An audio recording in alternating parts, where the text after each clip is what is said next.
দেশে এই মুহূর্তে নির্বাচন নিয়ে আলোচনা চলছে। সবাই নির্বাচন নিয়ে ভাবছেন, কে নির্বাচনে বিজয়ী হবেন, কে নির্বাচনে আগামীতে বিজয়ী হয়ে ক্ষমতায় বসবেন এবং তাদের সে ক্ষমতায় বসাটাকে নিরঙ্কুশ হবে নাকি প্রতিযোগিতামূলক হবে, এগুলো নিয়ে নানা আলোচনা হচ্ছে। আর এদিকে এই অন্তর্বর্তীকালীন সরকারের আছে মাত্র 15 দিন। এই 15 দিনে তাদের যে কর্মকাণ্ড যা কিছু করছে সেগুলো নিয়েও আমার মধ্যে একটু কৌতূহলের জন্ম দিয়েছে। সেগুলো কি, তারা খুব দ্রুত বেগে কিছু কাজকর্ম করছেন এবং যে কাজ করছেন তার ফল ভালো হোক মন্দ হোক, এটা যে চাপবে আগামীতে যে সরকার আসবে তাদের উপর। তারা কি সেই চাপগুলো নিতে পারবে? যেমন একটা উদাহরণ দিয়ে বলি, আমাদের যে জ্বালানি উপদেষ্টা আছেন ফজলুল কবির খান, তিনি বলেছেন, একটা নিউজ দেখলাম, নিউজটার শিরোনাম হলো এরকম: সরকারি চাকরিজীবীদের বেতন বাড়ানোর সিদ্ধান্ত অন্তর্বর্তী সরকার নেবে না। মানে সরকারি কর্মচারীদের কয়েকদিন আগে, এই 1 সপ্তাহ হয়নি, বেতন বাড়ানো হয়েছে এবং সেই বেতনটা বাড়ানো হয়েছে অনেক, মানে আগে যা ছিল জাস্ট তার দ্বিগুণ করে দেওয়া হয়েছে এবং কোথাও কোথাও মানে কারোরই দ্বিগুণের কম না, যার সবচেয়ে কম বেড়েছে তারও দ্বিগুণের বেশি বেড়েছে। তো এই যে বেতন, এত টাকা বেতন বাড়লো, এখন এই বেতনটাকে আগামী সরকারে দিতে গেলে আগামী মানে সরকারকে, যে সরকারি বেতন মানে নতুন স্কেলটা কার্যকর করবে, তাদেরকে বছরে অতিরিক্ত আরও 1,06,000 কোটি টাকা ব্যয় করতে হবে। এখন এই 1,06,000 কোটি এত টাকা বাড়তি লাগবে কেবল সরকারি কর্মচারী কর্মকর্তাদের বেতন ভাতা দিতে। সরকার কি পারবে? এই সরকারে কত টাকা আছে? এখন যা বেতন ভাতা দেয় সরকারের যে রাজস্ব আয় হয় তার 70% অর্থ ব্যয় হয় এই বেতন ভাতা দিতে। তো যদি আরো বেড়ে যায় তাহলে কোথেকে দেবে? তো এই জিনিসগুলো দেখেন, 14.5 লাখ আমাদের এখানে কর্মচারী আছে, সরকারি কর্মচারী আছে। তো এটাকে কিন্তু আপনি আরো মানে নতুন যে বেতন যখন বাড়াবেন তখন এই চাপটা কিন্তু আবার, বেতন বাড়লে বাজারের দাম বাড়বে, দাম বাড়লে বাড়তি দামে কিন্তু বেসরকারি চাকরিজীবীদের কিনতে হবে। আর বেসরকারি চাকরিজীবীদের কি একই হারে বেতন বাড়বে? যদি না বাড়ে তাদের যে ভোগান্তিটা, তার প্রতিকার কে করবে, তার দায় কে নেবে? এবং এই বেতন যেটা বৃদ্ধি হচ্ছে, এই বেতন বৃদ্ধির ব্যাপারে বর্তমান অন্তর্বর্তীকালীন সরকার বলছে যে এটা তারা করবে না। তো আপনারা যে কাজ করবেন না সেই কাজের কমিশনের রিপোর্ট আপনি প্রকাশ করতে গেলেন কেন? যখন আপনি রিপোর্টটা প্রকাশ করলেন তখন কিন্তু সকল সরকারি কর্মকর্তা কর্মচারীদের মধ্যে এক ধরনের প্রত্যাশা জন্ম নিল যে আগামী জুন থেকে তাদের বেতন দ্বিগুণ হয়ে যাবে। এবং এই তাদের যে প্রত্যাশা, এই প্রত্যাশা যদি আগামী সরকার মেটাতে না পারে তাহলে তো আগামী সরকারকে দায়িত্ব নেওয়ার পরে থেকেই কিন্তু এক ধরনের চাপের মুখে পড়তে হবে। তো ওই সরকারকে এরকম চাপের মুখে আপনারা ফেলছেন কেন? কেবল এটাই না, আরও অনেকগুলি ক্ষেত্র কিন্তু আছে। যেমন ধরা যাক, আমি আরেকটা নিউজের কথা বলি। এই সপ্তাহে আরেকটা নিউজ হয়েছে, নিউজটার শিরোনামটা এমন যে প্রাথমিকে সহকারী শিক্ষক নিয়োগে রকেট গতি, ভোটের আগেই ফল, আস্থাহীন চাকরি প্রার্থীরা। এটা প্রথম আলোতে এই নিউজটা এসেছে। বিষয়টা কি? বিষয়টা হলো যে প্রাথমিক বিদ্যালয়ে প্রায় 14,500 সহকারী শিক্ষকের পদে নিয়োগ হবে। 14,500, কিন্তু মাথায় রাখবেন, এই 14,500 পদের নিয়োগের জন্য অ্যাপ্লিকেশন করেছে 10 লাখেরও বেশি। এই যে 10 লাখ লোকের অ্যাপ্লিকেশন হয়েছে, তাদের একটা লিখিত পরীক্ষা হয়েছে এই মাসের, এই জানুয়ারি মাসের 9 তারিখে। 9 তারিখ মানে হলো আজকে থেকে 18 দিন আগে। আজকে থেকে 18 দিন আগে একটা পরীক্ষা হয়েছে। সেই পরীক্ষার ফল, এই 10 লাখ লোকের পরীক্ষার ফল মাত্র 12 দিনের মধ্যে 21শে জানুয়ারি ফল প্রকাশ হয়ে গেছে। 8 লাখ লোকের খাতা দেখা হয়েছে মাত্র 12 দিনে, মাথায় রাখবেন। এখন বলা হচ্ছে যে আগামীকাল মানে 28শে জানুয়ারি থেকে তাদের ভাইবা হবে এবং ভাইবা টাইবা হয়ে এই ইলেকশন তো 12 তারিখে, তার আগেই নিয়োগ দিয়ে দিবে তারা।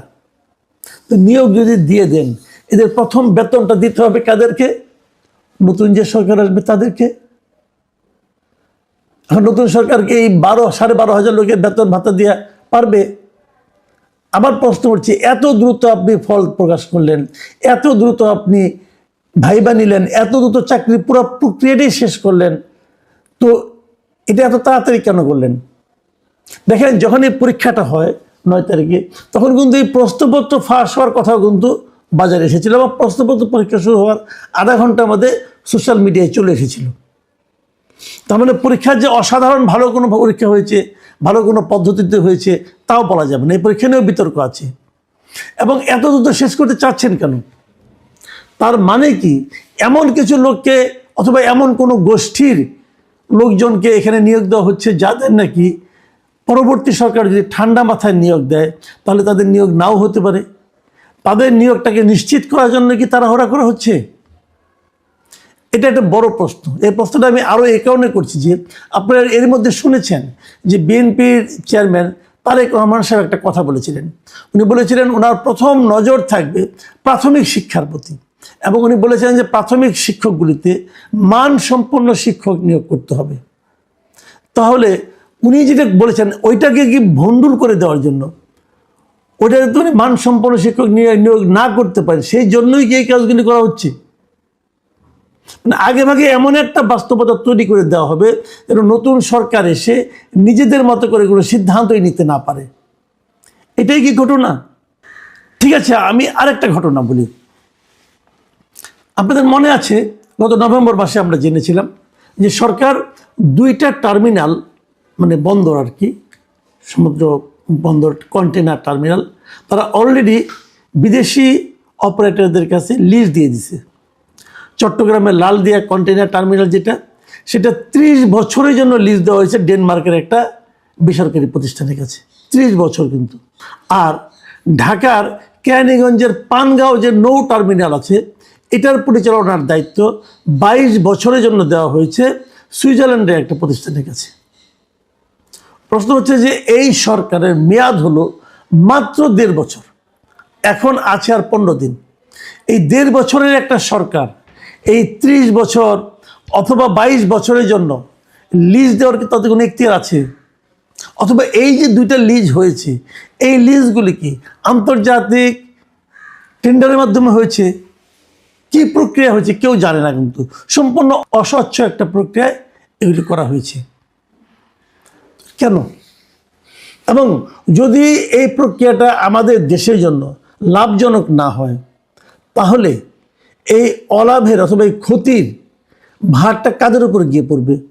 আগামী সরকার এবং তারপরের সরকার, তারপরের সরকার, এরকম 4-5টা সরকারকে এই দায় বহন করতে হবে, এই ক্ষতি বহন করতে হবে। ক্ষতির কারণকে এই অন্তর্বর্তীকালীন সরকার। ভাগ্য ভালো, এখন পর্যন্ত নিউ মেরিন কন্টেনার টার্মিনাল যেটা আছে চট্টগ্রামে, যেটা আমাদের সবচেয়ে বড় টার্মিনাল, সেটাও কিন্তু বিদেশির কাছে দেওয়ার জন্য সব কিছু ঠিকঠাক। ডক্টর ইউনূস নিজে যে চট্টগ্রামে বলে এসেছেন উনি এটা বিদেশির কাছে দিয়ে দিবেন, এবং এইটা দেওয়ার ব্যাপারে যে আরব আমিরাতে ইউএই ভিত্তিক ডিপি ওয়ার্ল্ডকে দিয়ে দেওয়ার কথা ছিল, এটার ব্যাপারে হাইকোর্টের একটা নিষেধাজ্ঞার কারণে এটা এখনও স্থগিত আছে। পরে কী হবে বলতে পারবো না, সেটাও তারা দেওয়ার ব্যবস্থা কিন্তু সম্পন্ন করেছিলেন।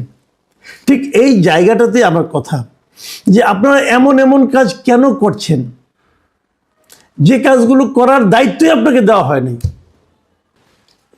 দেশ চালাবে জনগণ কর্তৃক নির্বাচিত একটা সরকার, এক বা একাধিক সরকার, তারা যখন দেশ চালাবে তারাই সিদ্ধান্ত নেবে কোনটা ভালো হবে কোনটা মন্দ হবে।